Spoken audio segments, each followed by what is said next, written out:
Hi, ಎಲ್ಲರಿಗೂ ಶುಭೋದಯ. ಎಲ್ಲರಿಗೂ ಗೌರಿ ಗಣೇಶ ಹಬ್ಬದ ಶುಭಾಶಯಗಳು. ಆ ಗಣಪತಿ ಎಲ್ಲರಿಗೂ ಒಳ್ಳೇದು ಮಾಡಲಿ. ಇವತ್ತು ಗಣೇಶ ಹಬ್ಬ, ಶನಿವಾರ. ಬೆಳಗ್ಗೆ 4 ಗಂಟೆಗೆ ಏಳಬೇಕು ಅಂತ ಅಲಾರಾಮ್ ಇಟ್ಟಿದ್ದೆ. ಇವತ್ತು ನಮ್ಮ ಮನೆಯಲ್ಲಿ ಹೇಗೆಲ್ಲ ಹಬ್ಬನ ಮಾಡ್ತೀವಿ, ಏನೆಲ್ಲ ಅಡುಗೆನ ಮಾಡ್ತೀವಿ ಅಂತ ಇವತ್ತಿನ ವಿಡಿಯೋದಲ್ಲಿ ಶೇರ್ ಮಾಡ್ತಾಯಿದ್ದೀನಿ. ಹಬ್ಬದ ದಿನ ಬೆಳಗ್ಗೆನೇ ಬೇಗನೆ ಏಳಬೇಕು. ತುಂಬ ಅಡುಗೆ ಮಾಡೋದಿರುತ್ತೆ ಅಲ್ವಾ. ಬೆಳಗ್ಗೆ ಬೇಗ ಏಳೋದು ಸ್ವಲ್ಪ ಕಷ್ಟ ಅನಿಸುತ್ತೆ. 4 ಗಂಟೆ ಟೈಮಲ್ಲಿ ತುಂಬಾ ಸುಖಕರವಾದ ನಿದ್ರೆಯ ಸಮಯ ಅಂತಾರೆ. ನಾನಿಲ್ಲಿ ಎದ್ದು ದೇವ್ರ ಮಂತ್ರನ ಹೇಳಿ, ನಾನು ನಂಬಿರೋಂಥ ದೇವ್ರುಗಳನ್ನ ನೆನೆಸ್ಕೊಂಡು ಕೈ ಮುಗಿದು ಸ್ವಲ್ಪ ಹೊತ್ತು ಕೂತ್ಕೊಂಡು ಬೇಗನೆ ಅಡುಗೆ ಮಾಡಬೇಕು ಅನ್ನೋದ ನೆನಪು ಮಾಡ್ಕೊಂಡ ತಕ್ಷಣ ಬೇಗ ಎದ್ದು ಹೋಗಬೇಕು ಅಂತ ಅನಿಸುತ್ತೆ. ನಾನು ಮೊದಲಿಗೆ ದೇವರಿಗೆ ಕೈ ಮುಗಿತೀನಿ. ದೇವ್ರ ಫೋಟೋದ ಮುಂದೆ ಕೈ ಮುಗಿದು ನಂತರ ವಾಶ್ರೂಮಿಗೆ ಹೋಗಿ ಮುಖ ತೊಳೆದು ಬ್ರಷ್ ಮಾಡಿಕೊಂಡು ಬಂದು ಮನೆ ಕಸನೆಲ್ಲ ಗುಡಿಸಿ ನೆಲನೆಲ್ಲ ಒರೆಸ್ಬಿಟ್ಟು ನಾನು ಸ್ನಾನ ಮಾಡಿ ನೆಕ್ಸ್ಟು ಅಡುಗೆನ ರೆಡಿ ಮಾಡ್ಕೊಳ್ಬೇಕು. ಸ್ನಾನ ಮುಗಿಸಿನೇ ನಾವು ಅಡುಗೆನ ಮಾಡೋದು. ಸೊ ನಾನಿವತ್ತು ಮಾರ್ನಿಂಗಿಂದ ಏನೂ ಒಂದು ಲೋಟ ನೀರು ಕೂಡ ಕುಡಿದಿಲ್ಲ. ಹಾಗೆ ಕಸ ಹೊಡೆದು ನೆಲ ಒರೆಸಿ ಸ್ನಾನ ಮುಗಿಸಿ ಈಗ ಅಡುಗೆನ ಸ್ಟಾರ್ಟ್ ಮಾಡ್ಕೊಳ್ತೀನಿ. ನೈಟೇ ಸ್ವಲ್ಪ ಕೆಲವೊಂದು ಪ್ರಿಪ್ರೇಷನ್ಸ್ನೆಲ್ಲ ಮಾಡಿಟ್ಕೊಂಡಿದ್ದೆ. ತರಕಾರಿನೆಲ್ಲ ಹೆಚ್ಚಿಟ್ಕೊಳ್ಳೋದು, ಗ್ಯಾಸ್ನೆಲ್ಲ ಒರೆಸಿಟ್ಕೊಳ್ಳೋದು ಎಲ್ಲದನ್ನು ನೈಟೇ ನಾನು ಮಾಡಿದ್ದೆ. ಇಷ್ಟೆಲ್ಲ ಮಾಡೋ ಅಷ್ಟೊತ್ತಿಗೆ ಟೈಮ್ ಬಂದು 4:54 ಆಗಿದ್ದೆ. ಆಲ್ಮೋಸ್ಟ್ 5 ಗಂಟೆ ಆಗೋಕ್ಕೆ ಬಂತು. ಇವಾಗ ನಾನು ಗ್ಯಾಸ್ನ ಹಚ್ಚಿ ಅಡುಗೆ ಮಾಡೋಕ್ಕೆ ಸ್ಟಾರ್ಟ್ ಮಾಡ್ತಾಯಿದ್ದೀನಿ. ಸೊ ನನ್ನ ಅಡುಗೆಗಳೆಲ್ಲ ಕಂಪ್ಲೀಟಾಗಿ 8 ಗಂಟೆ 12 ನಿಮಿಷಕ್ಕೆ ಮುಗೀತು. ಅಂದರೆ ಇನ್ನು ಕರ್ಗಡು ಬೆಲ್ಲ ಇನ್ನೂ ಉಜ್ಜಾಗಿರಲಿಲ್ಲ. ಸೊ ಅಡುಗೆ ಕೆಲಸಗಳಷ್ಟೇ ಮುಗಿದಿತ್ತು. ಇನ್ಮೇಲೆ ಕರ್ಗಡನ್ನ ಉಜ್ಜಿ ಎಡೆಗೆ ದೇವರಿಗೆ ನೈವೇದ್ಯಕ್ಕೆ ಎಲ್ಲ ರೆಡಿ ಮಾಡ್ಕೊಳ್ಬೇಕು. ದೇವ್ರ ಪೂಜೆ ಕೂಡ ಆಗಿತ್ತು. ಈಗ ರೆಡಿ ಆಯಿತು ಅಡುಗೆ. ಚಿತ್ರಾನ್ನ, ಪಲ್ಯ, ಅನ್ನ, ಸಾರು, ಕೋಸಂಬರಿ ಜೊತೆಗೆ ಕಡಲೆಕಾಳು ಉಸುಳಿ ಹಾಗೆ ಕರ್ಗಡಬನ್ನ ಮಾಡಿದೆ.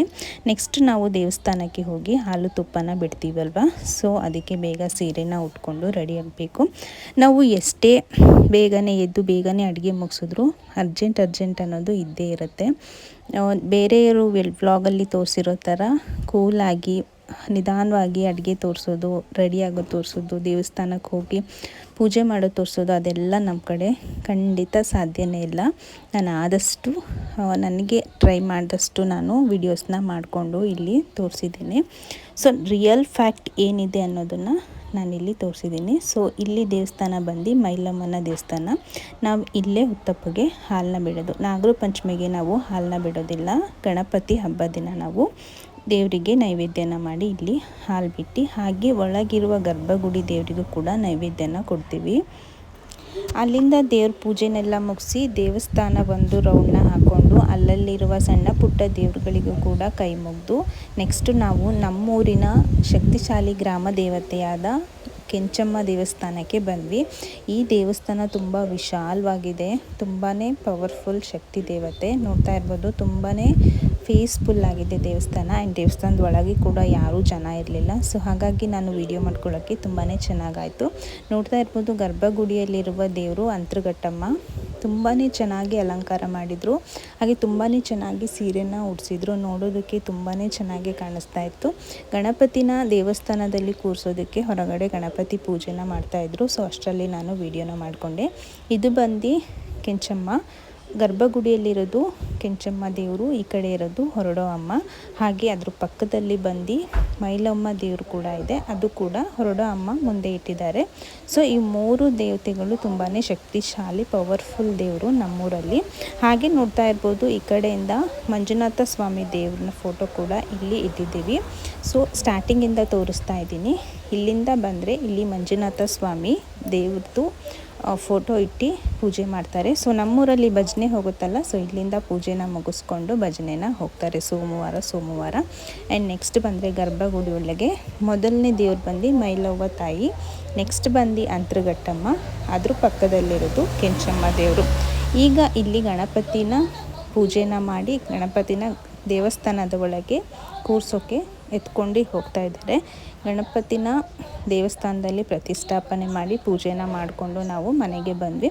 ಸೊ ಫಸ್ಟ್ ಟೈಮ್ ನಾನು ಗಣಪತಿನ ಈ ರೀತಿ ಕೂರಿಸೋದಕ್ಕೆ ಹೋಗಿದ್ದು. ಹಾಗೆ ಕೈ ಮುಕ್ಕೊಂಡು ಬರೋಣ ಅಂತ ಹೋಗಿದ್ವಿ. ನಮ್ಮ ಅದೃಷ್ಟಕ್ಕೆ ಈ ಒಂದು ಭಾಗ್ಯ ನಮಗೆ ಸಿಕ್ತು. ಇದನ್ನು ಕೂರಿಸಿ ಕೈ ಮುಗ್ದು ಪೂಜೆನ ಮುಗಿಸ್ಕೊಂಡು ನಾವು ನೆಕ್ಸ್ಟು ಮನೆಗೆ ಬಂದು ಮನೆಯಲ್ಲಿ ಪೂಜೆನೆಲ್ಲ ಮಾಡಿ ಊಟನೆಲ್ಲ ಮಾಡ್ಕೊಂಡ್ವಿ. ಮಾರ್ನಿಂಗ್ ತಿಂಡಿ ಏನೂ ಇವತ್ತು ತಿಂದಿಲ್ಲ. ಡೈರೆಕ್ಟು ನಾವು ನೈವೇದ್ಯನೆಲ್ಲ ಮಾಡಿ ಅದನ್ನು ಊಟ ಮಾಡಿದ್ದು. ನೆಕ್ಸ್ಟ್ ನಮ್ಮ ಏರಿಯಾದಲ್ಲಿ ಮಕ್ಕಳು ಸೇರಿ ಒಂದು ಗಣಪತಿನ ಇಟ್ಟಿದ್ರು. ಅವರಿಷ್ಟು ವಿಜೃಂಭಣೆಯಿಂದ ಗಣಪತಿನ ತಗೊಂಡ್ಬಂದು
ಸಣ್ಣ ಸಣ್ಣ ಮಕ್ಕಳು ದುಡ್ಡನ್ನ ಕಲೆಕ್ಟ್ ಮಾಡಿ ಈ ರೀತಿ ಪೆಂಡಲ್ನ ಮಾಡಿ ಅವರು ಕೂಡ ಗಣಪತಿನ ತಂದು ವಿಜೃಂಭಣೆಯಿಂದ ಕೂರಿಸಿದ್ರು. ಆದರೆ ಮಳೆ ಸಣ್ಣದಾಗಿ ಬರ್ತಾಯಿತ್ತು. ಬಟ್ ಅದರಲ್ಲೂ ಅವರು ಡೊಳ್ಳನ್ನ ಬಡ್ಕೊಂಡು ಗಣಪತಿನ ತಂದು ಪ್ರತಿಷ್ಠಾಪನೆ ಮಾಡಿದರು. ಹಾಗೆ ದೊಡ್ಡವರು ಕೂಡ ಅದಕ್ಕೆ ಸ್ವಲ್ಪ ಸಪೋರ್ಟ್ ಮಾಡಿ ಅವರಿಗೆ ಮಕ್ಕಳಿಗೆ ಸಪೋರ್ಟ್ ಮಾಡಿದ್ದಾರೆ. ನೆಕ್ಸ್ಟ್ ಡೇ ಅವರು ಗಣಪತಿನ ವಿಸರ್ಜನೆ ಮಾಡಿದ್ರು. ಹಾಗೆ ಇಲ್ಲಿ ಕಡಲೆಕಾಳು ಉಸುಳಿ, ಪಲಾವು ಹಾಗೆ ಅವಲಕ್ಕಿನ ನೈವೇದ್ಯನ ಮಾಡಿ ದೇವರಿಗೆ ಎಡೆ ಮಾಡಿ ಗಣಪತಿನ ವಿಸರ್ಜನೆ ಮಾಡಿ ಮುಗಿಸಿದ್ರು. ಸೊ ಇದು ನಮ್ಮ ಏರಿಯಾದಲ್ಲಿ ಆಗಿರೋದು. ಹಾಗೆ ನಮ್ಮ ಮನೆಯಲ್ಲಿ ನಡೀತಾ ಇರೋ ಗಣಪತಿ ಹಬ್ಬ ಈ ರೀತಿಯಾಗಿತ್ತು ಅಂತ ಒಂದು ವಿಡಿಯೋನ ಮಾಡಿದ್ದೇನೆ. ಸೊ ಈ ವಿಡಿಯೋ ನಿಮಗೆ ಇಷ್ಟ ಆಗಿದ್ದಲ್ಲಿ ಒಂದು ಲೈಕ್ ಮಾಡಿ.